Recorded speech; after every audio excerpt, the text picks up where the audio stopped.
Here we have few additional features offered by Playground AI.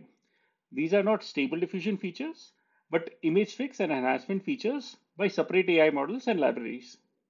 Here we have face restoration. Face restoration, just like create variants, can be accessed using the image context menu. The current stable diffusion model, like version 1.5, are not perfect when generating faces. They get few details like eyes, hairs incorrectly. Rather than fixing it within the stable diffusion model, it is more effective to do it as a post-processing step after the image is generated by the diffusion model. The face restoration option applies these post-processing enhancements on the generated image, so we can have a sharper looking face images. Here we see an example of Jennifer Connelly.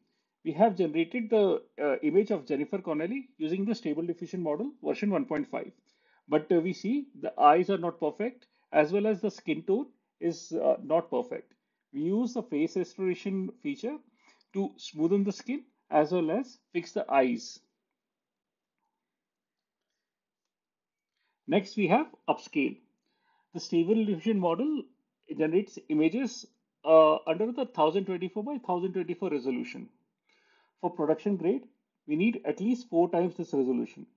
So Playground AI offers us to upscale the images by 4x using the upscale context menu option. This enhances the fine details, also clears up the image in general. So this covers our image to image section. Next, we'll get a quick overview of the image to image lab